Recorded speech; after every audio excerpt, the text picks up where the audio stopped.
Welcome to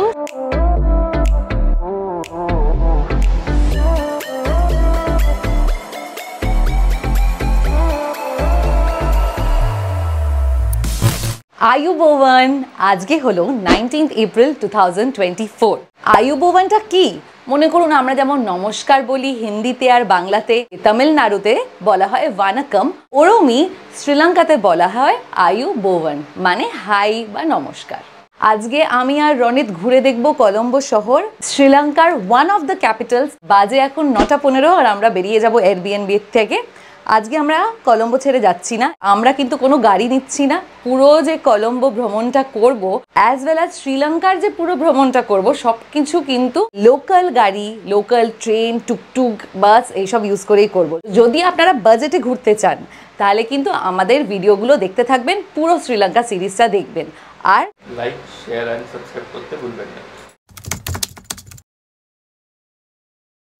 খুব ভালো লোক্যালিটিতে আমাদের এয়ারবিএনবিটা। যদি দেখতে চান এয়ারবিএনবি আর জানতে চান কত লাগলো, তাহলে কিন্তু ভিডিওর এন্ড পর্যন্ত দেখতে হবে। এবার আমরা এখান থেকে এগিয়ে যাব, সোজা গিয়ে বাঁদিকে গিয়েই মেইন রোড, ওখান থেকে আপনি সব পেয়ে যাবেন, কোনো অসুবিধা নেই। এই যে গলিটা, এটা হলো মেইন রোড।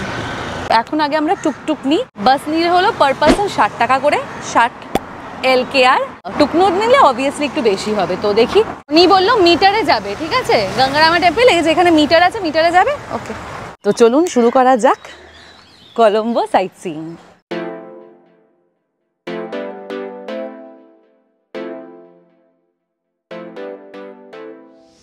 আমাদের কালকে ওনার বলে দিয়েছিল যে যদি আপনারা পিকনিক বা উবারের টুকটুক না নেন, বাইরে যে টুকটুক নেবেন ওরা যখন এমনি ভাড়া চাইবে ওগুলো দেবেন না, ওদেরকে বলবে মিটারে যেতে, মিটার চালিয়ে যেতে।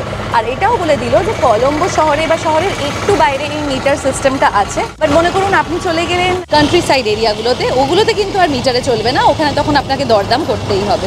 কলম্বো হলো শ্রীলঙ্কার এক্সিকিউটিভ অ্যান্ড জুডিশিয়াল ক্যাপিটাল। খুব সুন্দর সাজানো পরিষ্কার এই শহর। আমাদের কিন্তু ভারতীয় কোম্পানি, আমাদের গর্ব, টাটা ন্যানো এখানেও চলছে।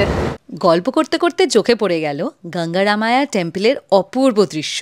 মিটারে আমাদের পড়লো 585 LKR। নেম মারাত্মক রোদ্দুর কিন্তু, ঠিক আছে, খুব রোদ্দুর। আর একটা জিনিস বলে দিই, এখানে আপনি যেখানেই বুদ্ধিস্ট টেম্পলে যাবেন ওখানে আপনাদের স্লিভলেস অ্যালাউড না বা শর্ট কিছু অ্যালাউড না। পায়ের তো আমি লম্বা পরে এসেছি, আর আমি আমার সাথে ব্যাগে শার্ট ক্যারি করছিলাম, বিকজ এইগুলো আমি খোঁজ নিয়ে রেখেছিলাম, তাই জন্য এটা পরে নিয়েছি ঢোকার আগে। আপনারাও কিন্তু ক্যারি করবেন, তাহলে এখান থেকে নিতে হবে না, নাহলে এখানেও নেওয়ার জায়গা আছে। টিকিট কেটে নিলাম আর তার সাথে লকারে বড় ব্যাগ, ছাতা সব রেখে দিলাম। এক একজনের টিকিটের দাম হলো 400 LKR, তো দুজনের আমাদের পড়লো 800 LKR।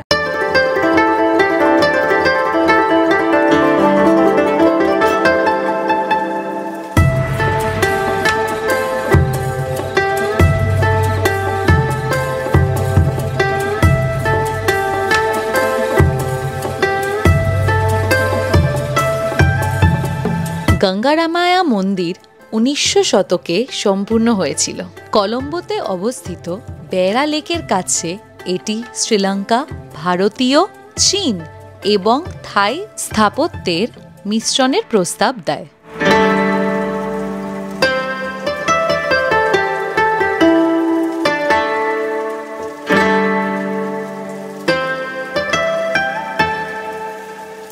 হলিউড হরর মুভিজে দেখায় না, ওরমই, যেটাকে ওই ডামি ওয়েটারটার বড় ভার্সন, মানে এরকম টাইপের এলিভেটর।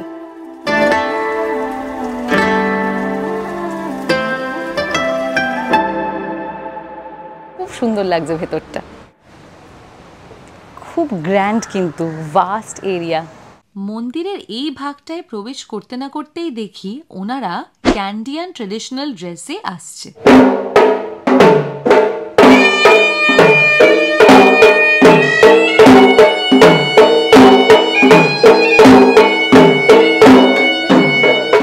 ব্যস্ত শহরের মধ্যে এই সুন্দর মন্দিরে এসে যে আপনি এত শান্তি পাবেন সে আপনাকে কিভাবে বোঝাবো।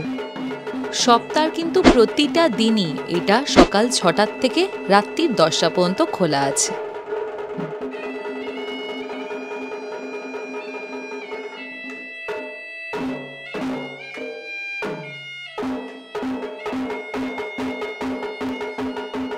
মন্দিরের ভেতরে কিন্তু একটা ছোট্ট মিউজিয়ামও আছে, ওইটা দেখতে ভুলবেন না কিন্তু। গঙ্গারামা টেম্পলটা দেখা হয়ে গেল। এবারে একদম পাশেই হলো বেইরা লেক। আমি যা দেখলাম গুগলে, আমরা ভেবেছিলাম ওটা বেইরা লেক, কিন্তু স্পেলিং আছে BEIRA, বেইরা লেক। 500 মিটার, মানে একদমই পাশে। পিছনে মন্দিরটা, আর আমরা সামনের দিকে হেঁটে যাচ্ছি 500 মিটার লেকটা। আমরা যখন প্রথমে টুকটুক করে এসছিলাম তখনই আমরা লেকটা দেখতে পেয়েছিলাম, তো এখন ওখানে যাব। ওই টেম্পলের মন্দিরের যেহেতু আমরা টিকিট কেটেছিলাম, একজনের যেটা পড়েছিল 400 LKR, ওইটাই যদি আপনি এখানে বেইরা লেকে এসে দেখান এন্ট্রেন্সে, তো আপনার একবারেই হয়ে যাবে। এখানে আলাদা করে আর টিকিট কাটতে হবে না, জাস্ট দেখিয়ে দেবেন যে আমাদের গঙ্গারামায়া টেম্পলের টিকিটটা আছে। আমরা রাস্তার এই পারে এখনো পার হইনি, আর এই দেখুন অলরেডি কিন্তু লেকটা দেখা যাচ্ছে।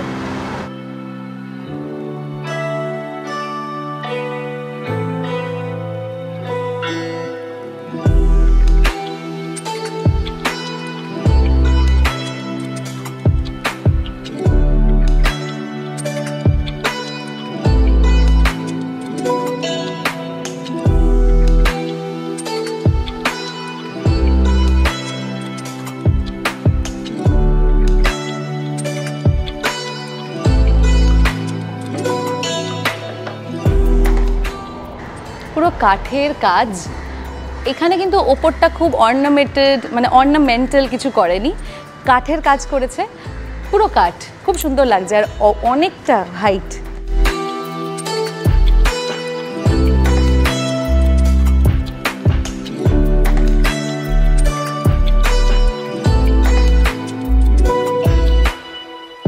বেইরা লেকের যদি আপনি পিছন দিকটায় আসেন, মানে ওনাদের এখানে যে বুদ্ধার এটা বানানো তার পিছনটায়, এখানে কিন্তু দারুণ হাওয়া দিচ্ছে, আর দাঁড়াবেন শেডে, পা না আমাদের মনে হচ্ছে এবার কেটে যাবে, এত গরম। পিছনে আমি যা দেখতে পাচ্ছি ওখানে মনে হয় বোটিং হয়, বাট রোদ্দুরে আপনারা বোটিং করতে পারবেন না। সন্ধ্যের দিকে যদি বোটিং হয়, আমি দেখছি যদি কারোর থেকে জানতে পারি কোনো টাইমিং আছে কিনা, তাহলে আপনাদেরকে টাইমিংটা জানিয়ে দেবো যে এখানে রাত্রিবেলা বা কটা পর্যন্ত বোটিংটা হচ্ছে। Till what time is it open? Close time in the 6 o'clock. 6 o'clock in the evening. So what is the timing? 1 hour. 1 hour. Okay, thank you. তো এখানে যে বোটিংটা আছে এখন উনি বলছে যে খোলা, বাট এখন খুব রোদ্দুর, হ্যাঁ আপনারা একদম পারবেন না, পুরো শরীর খারাপ হয়ে যাবে। সে বলে দিলেন যে 1 ঘন্টা ঘোরাবে, আর খোলা আছে বোটিং এই লেকে সন্ধ্যে 6টা পর্যন্ত। খুবই ডিফারেন্ট কিন্তু এখানে কিন্তু যেখানে সেখান দিয়ে ক্রস করা যাবে না, জেব্রা ক্রসিং দিয়ে আপনাকে ক্রস করতে হবে। আর একটা হলো আমাদের ওখানে যখন আমরা ক্রস করি, লোকেরা ইচ্ছা করে গাড়িটা আরও স্পিড দিয়ে দেয়, ইচ্ছা করে এমন করে যাতে আমরা ক্রসিং না করতে পারি। এখানে কিন্তু ওইরকম না, যখনই আমরা জেব্রা ক্রসিংয়ে উঠছি আগের থেকে, মানে আমরা ক্রস করা শুরুই করিনি, আগের থেকে গাড়ি দাঁড়িয়ে পড়লো যে চলে যান, এরকম হাত দেখাচ্ছে, দুদিকেই তাই। এবার আমরা যাব লোটাস টাওয়ার, যেটা কালকে রাত্রিবেলা আমি অনেকবার তোলার চেষ্টা করেছিলাম, কিন্তু বারবার ঢেকে যাচ্ছিল, খুব সুন্দর লাগছিল লাইটটা জ্বলছিল বলে। এই যে এইটা হলো বেইরা লেক, আর ঠিক দেখুন ওইখানে লোটাস টাওয়ার দেখা যাচ্ছে, বোঝা যাচ্ছে 1.5 থেকে 2 কিলোমিটার তো হবে। জল খুঁজে খুঁজে পেলাম না, ডাবি খাই। How much? 250. 250 for one? Okay. কমাবে না? Will you give for 200? Will you give for 200? No, I buy also 210. 210. Take 230. No bargaining? Okay, give 2. দাদুর কাছে কিন্তু পানও রাখা আছে। অনেকজনই হয়তো ভাববেন আমি এখানে দরদাম করছি কেন, আমি কিন্তু খাঁটি বাঙালি, যে কোনো বাজারেই যাই আমি দরদাম করবই। রনেতকে জানি খেতে কেমন খেতে, আমাদের ডাবের মতনই, একটু আলাদা, ভালো খেতে, মিষ্টি, একটু মানে একদমই স্লাইটলি, মানে যেমন ডাবের জল হয় ওইরকমই। আমাদের মনে হয় একটু অন্য টাইপের হয়, ওটা আমি বললে বোঝাতে পারবো না কি ডিফারেন্ট, কিন্তু অনেক জল, অনেক টেস্টটা একটু আলাদা স্লাইটলি, এমন কিছু আমার তো লাগেনি, দারুণ লাগছে, হাইড্রেটেড ফিল হচ্ছে ফাইনালি। চোখ ছিল আমার লোটাস টাওয়ারের ওপরে, আর এই দেখতে দেখতেই হঠাৎ দেখে ফেললাম এই সুন্দর মন্দিরটা। আমাদের সাউথ ইন্ডিয়াতে হিন্দু মন্দিরের যেমন স্ট্রাকচার অ্যান্ড আর্কিটেকচার, ঠিক ওইরকমই কিন্তু এখানে। আমরা হেঁটে আর একটু এগিয়ে রাস্তাটা ক্রস করে চলে এসেছি স্লেভ আইল্যান্ড পুলিশ স্টেশনের সামনে। এই পুলিশ স্টেশনের সামনে থেকে নিয়ে নিলাম আমরা টুকটুক। পিকমি অ্যাপে দেখলাম 250 দেখাচ্ছে, আর সামনে দিয়ে যিনি যাচ্ছিলেন উনিও বললেন 250, তো ওই টুকটুকেই উঠে গেছি। হ্যাঁ, রনেত ঠিকই বলেছে, এইটা হলো লেক হাউস। যারা বাসে করে আসবেন তাদের কিন্তু বাসে করে আগে লেক হাউসে নামতে হবে, দিয়ে আবার বাস চেঞ্জ করে লোটাস টাওয়ার পর্যন্ত যেতে হবে। সাংঘাতিক বড়। পৌঁছে তো গেছি, এবার দেখি টিকিটের দাম কত। টিকিটের দাম আর টাইমিং আমি স্ক্রিনে দিয়ে দিয়েছি। টিকিটস নিয়ে নিয়েছি। একটা টিকিট ফরেনার্সদের জন্য হলো 6100 LKR। আপনারা কিন্তু এটা আইএনআর এর সাথে কনফিউজ হবেন না। একজনের ইয়েস একটু এক্সপেন্সিভ লোটাস টাওয়ারের যে টিকিট প্রাইসটা।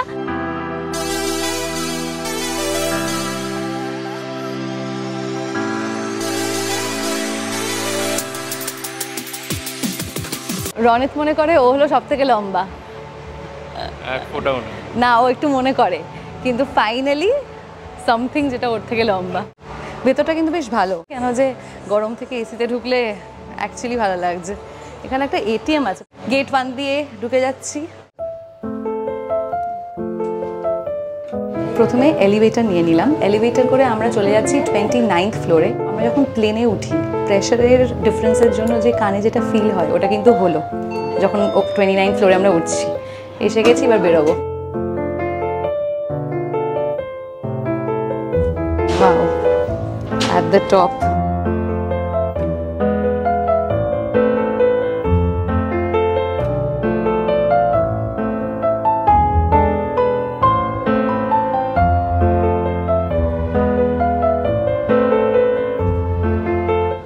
Wow. Till date, এয়ারক্রাফট ছাড়া আর পাহাড় ছাড়া যদি কোনো ম্যানমেড টাওয়ার বা ইনফ্রাস্ট্রাকচার বলা যায়, তাহলে আমি বলতে পারি যে আজ পর্যন্ত আমাদের দুজনের এটা হলো হাইয়েস্ট, তাই না? টাওয়ার্সদের মধ্যে হাইয়েস্ট। অনেক কিছু দেখা যাচ্ছে ওখানে, ওদের কোস্ট লাইন দেখা যাচ্ছে, পোর্টস দেখা যাচ্ছে, এখানে ওদের রেল লাইন পুরো দেখা যাচ্ছে, অ্যাজ ওয়েল অ্যাজ ওইদিকে আমার মনে হয় ওদের যে দূরের পাহাড়গুলো আছে, মোস্ট প্রবলি এল্লা সাইডে, আমি শিওর না, কিন্তু ওদের পাহাড়ি এলাকাগুলোও কিন্তু দেখা যাচ্ছে। আপনারা প্লিজ দেখুন, কি দারুণ লাগছে। আর ওপরে রোদ্দুর হলেও খুব হাওয়া দিচ্ছে, আরাম লাগছে finally.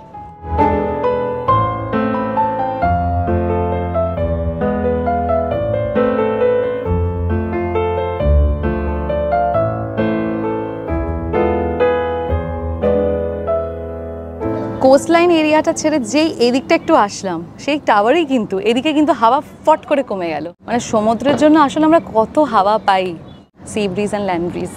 Excuse me, the restaurant has opened? 3 p.m. Okay, 3 p.m. Okay. You can go dinner. Okay. Is it buffet or is it a la carte as well? Like Buffet. Buffet. How much per person? Per person 9,000. 9,000. Okay. And it revolves around like that. Okay. All right. You have to make a reservation. You have to make reservation. From the first floor. Okay. All right. Thank you for the information. Thank you. Can we go and see how? No. Not allowed. Now you can't see. It's only lunch and dinner. Okay. 6 p.m. বললো। ওকে, thank you. Thank you.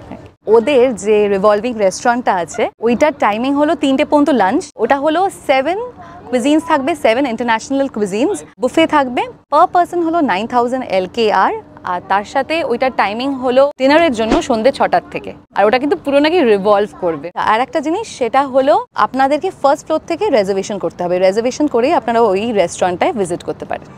Lotus tower কিন্তু কলম্বোর খুবই famous একটা attraction, শুধুমাত্র tourist না, লোকালসদের জন্য। এটার height হলো 351.5 metre, ফিটে বলতে গেলে 1153 ফিট। যদি বলেন এই টাওয়ারের গুরুত্বটা কি, এটা কিন্তু একটা অবজারভেটরি। তার সাথে এই জায়গাটার কিন্তু একটা ফেমাস রিভলভিং রেস্টুরেন্টও আছে, নাম হলো ব্লু অরবিট। এছাড়া নিচে চলে গেলে কিন্তু আপনারা পেয়ে যাবেন একটা বড় ফুড কোর্ট, ওখানে বিভিন্ন ধরনের খাবার দাবার পাওয়া যাচ্ছে। ফ্যামিলি অ্যান্ড ফ্রেন্ডসদের জন্য যদি কিছু সোভেনিয়ার নেওয়ার থাকে ওইগুলোও কিন্তু নিচে একটা দোকানে আপনারা পেয়ে যাবেন। আর ঠিক বাইরে বেরোলেই খুব সুন্দর লেকের ভিউয়ের সাথে একটা রেস্টুরেন্টও আছে। লাঞ্চ ব্রেক তো নিতেই হবে। আর হাঁটতে হাঁটতে সামনে দেখতে পেলাম এই নিপন হোটেল, আর তার রেস্টুরেন্টও দেখতে পেলাম যেটার নাম হলো দ্য ব্যাম্বু রুম।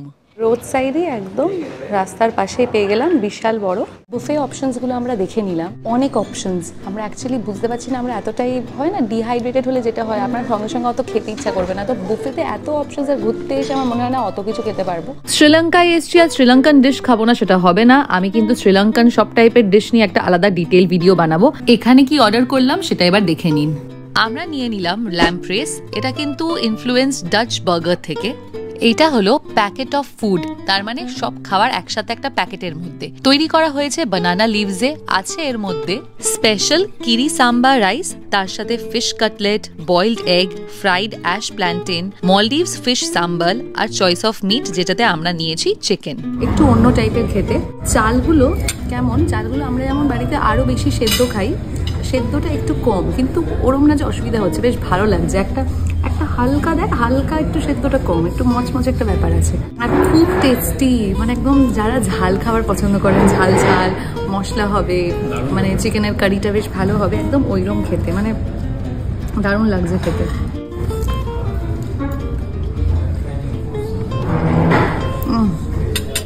অনেকগুলো ফ্লেভার মুখের মধ্যে বাস্ট করছে সত্যি। যারা খুব স্পাইসি কিন্তু না, মানে এটা খেতে পারবেন, কিন্তু যারা একটু পছন্দ করেন স্পাইসির দিকের রান্না, তারা এগুলো ট্রাই করতে পারেন।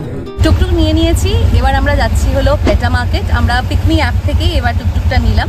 প্রবেশ করে গেছি কলম্বোর ফেমাস পেটা মার্কেটে। পেটা মার্কেটের আর একটা নাম হলো ম্যানিং মার্কেট। মার্কেটটা কিন্তু খুবই পপুলার ওপেন মার্কেট, একদম যেমন আমাদের বড় বাজার, ভর্তি দোকান আর ভিড়ও ওইরম। এখানে কিন্তু মেনলি আপনি পেয়ে যাবেন মুসলিম দোকানদার, আর তার সাথে তামিলিয়ানসরা আছে যারা কিন্তু ইন্ডিয়ার থেকে মাইগ্রেট করে এখানে চলে এসছে। আমি প্রথমবার দেখলাম এরকম স্ট্রাইপ মসজিদ। এটার নাম হলো জামিউল আলফার মস্ক, আর এটাকে পপুলারলি বলা হয় দ্য রেড মস্ক।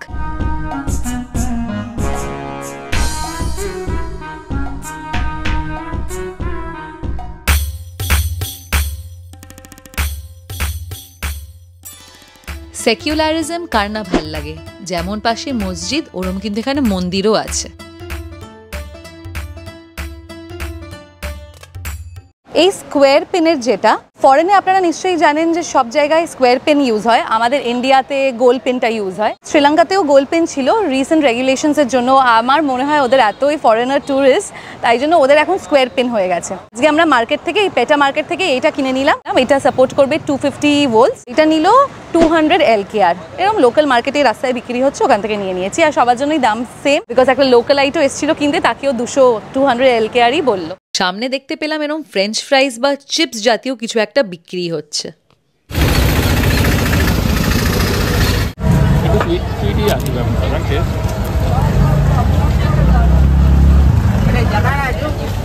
সুইট পটেটোই করে ভালো খেতে।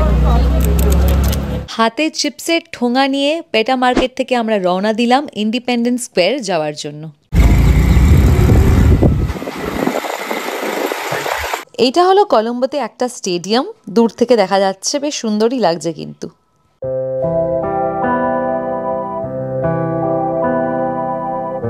ফাইনালি পৌঁছে গেছি আমরা ইন্ডিপেন্ডেন্স স্কোয়ার। সবই খুব কাছাকাছি, বেশিক্ষণ টাইম লাগেনি।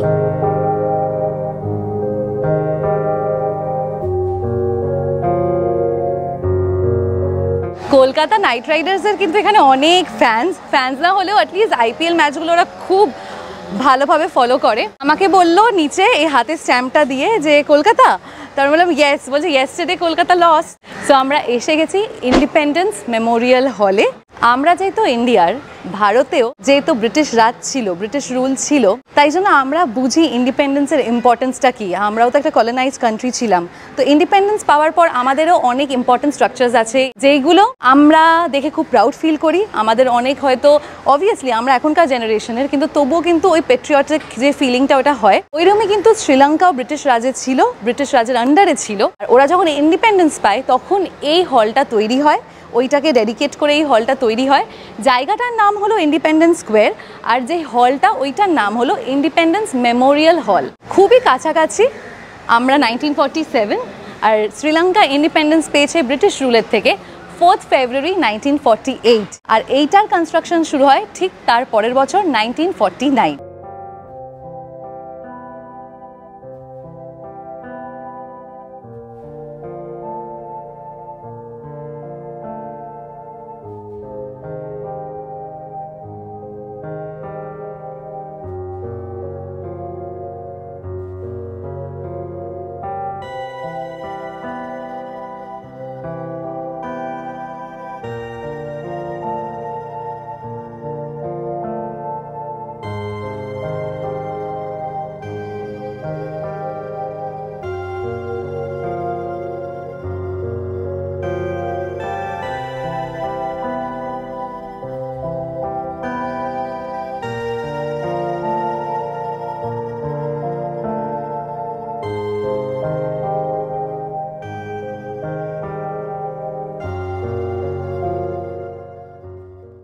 টুকটুক নিয়ে নিয়েছি আবার, আর এবার আমরা চলে যাচ্ছি গলফেজ গ্রিন। আমাদের প্ল্যানটা এখন হলো ওখানে গিয়ে বিচে বসা, সমুদ্র দেখা, আর ওখানে নাকি সন্ধ্যেবেলা এরকম স্ট্রিট ফুড বসে, ওইগুলো একটু টেস্ট করা, ট্রাই করা কি কি আছে।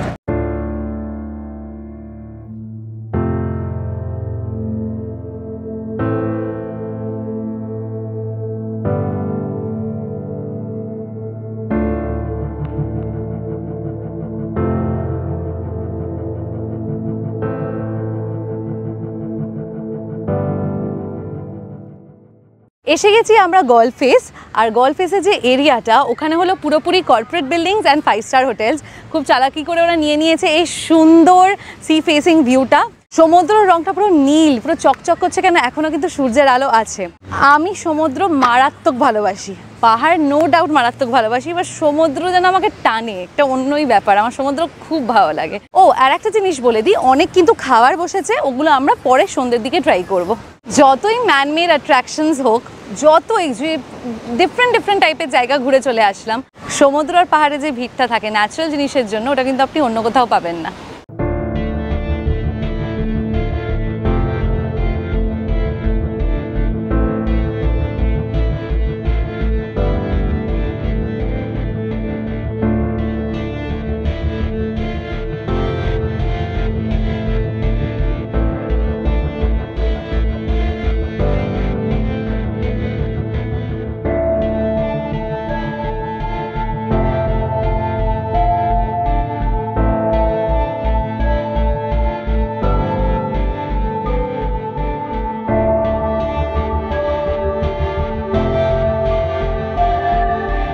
আমি বরাবরই সমুদ্রপ্রেমিক। সমুদ্র আমাকে প্রকৃতির মহিমায় থাকা একটি ক্ষুদ্র অংশের মতন অনুভব করায়, আমাকে নম্র করে, জীবনের সব দুশ্চিন্তা দূর করে দেয়।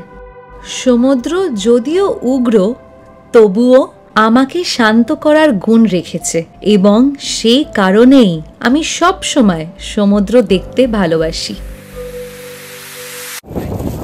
100 LKR করে নিল। এটা হলো ম্যাঙ্গোর র ম্যাঙ্গো, হ্যাঁ, আর এগুলো গোয়াবা। ওই পারে হলো সব বিল্ডিংগুলো, মাঝখানে একটু পার্ক মতন, আর দিয়ে এখানে নিচে হলো ভর্তি দোকান। এটা হলো বিচ, এখানে ফুটপাথ, আর এখানে আপনাদের সব দোকানগুলো আপনারা পেয়ে যাবেন। আর ওই দিকে বাইরের দিকে আবার সব কার্টগুলো আছে, যেগুলো ফুড কার্টগুলো আছে, ফুড ট্রাকস, ফুড কার্ট, একদম রাস্তার দিকটায়। দীঘা গিয়ে যদি মাছ ভাজা খেয়ে সন্তুষ্ট না হয়ে থাকেন, এখানে এসে মাছ ভাজা খেয়ে নেবেন। আমরা দুজন দীঘা গিয়েও মাছ ভাজা খাই না, এখানেও খাবো না, কারণ যে কবেকার ভাজা, কবেকার মাছ, পেটে কি হবে কোনো দরকার নেই। দেখিয়ে দিচ্ছি আপনাদেরকে, আর আমরা খুঁজবো অন্য ধরনের কোনো খাবার। মাছ হলো বাঙালিদের প্রিয়, আর গলফেজ গ্রিনে আসলে কিন্তু আপনারা মাছ ভাজা খেতে ভুলবেন না। এখানে আছে চিংড়ি, কাঁকড়া, বড়া, অনেক ডিফারেন্ট টাইপের মাছ ভাজা। আমরা যাচ্ছি এবার ভুট্টা খেতে।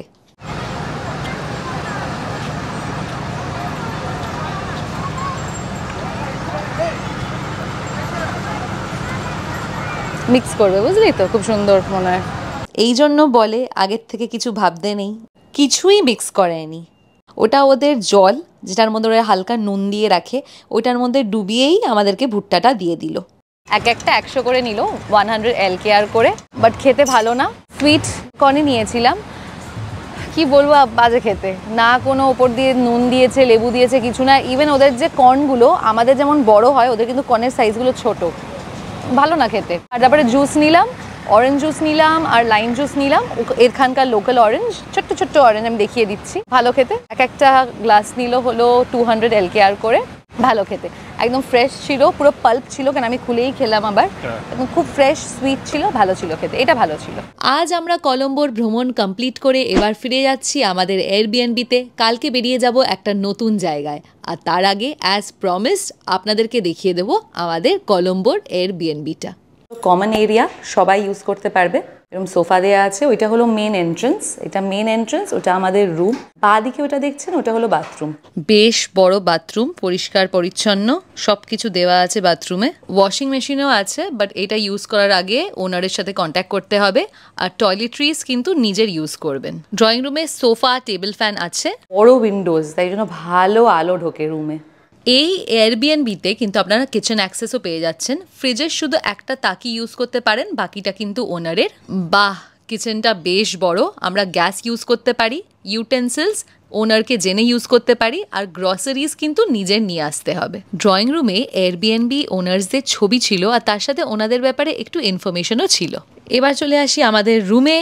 এটা হলো আমাদের বেড, একটা ছোট্ট মতন বেড, দুজনের জন্য এনাফ। সাইডে আনলা আছে, ওখানে টেবিল ফ্যান আছে, এখানে টেবিল আছে যেটা আমরা অলরেডি ইউজ করে ফেলেছি। আর সব থেকে বেস্ট হলো এই সামনের ভিউটা, এই বিশাল জানলা দিয়ে যেমন হাওয়া দিচ্ছে অমনি রাতের ভিউটা, আর দেখুন বিদ্যুৎও চমকাচ্ছে। আর এই সব কিছু তাও আবার কলম্বো সিটি সেন্টারে মাত্র 2552 INR-এ। আজকের কলম্বো ভ্রমণ হলো, শহর পুরো আপনাদেরকে দেখালাম, কি কি খেলাম দেখালাম। ডিনারও কিন্তু আমরা যদিও বা মলের ফুড কোর্টে খেয়েছি, আমরা নিয়েছি হলো south Indian style, Tamilian style biryani, যেটা এখানে খুবই পপুলার ওই ব্র্যান্ডটা, তো ওইটাই খেয়েছি। এখানে ব্লগটা এন্ড হচ্ছে শুধু কলম্বোর, কিন্তু শ্রীলঙ্কা সিরিজের কিন্তু ব্লগ এন্ড হচ্ছে না। কালকে আমরা কোথায় চলে যাচ্ছি ওটা কালকের ব্লগেই জানতে পারবেন। আনটিল দেন আমাদের ভিডিওটা লাইক, শেয়ার অ্যান্ড সাবস্ক্রাইব করতে ভুলবেন না। বাই।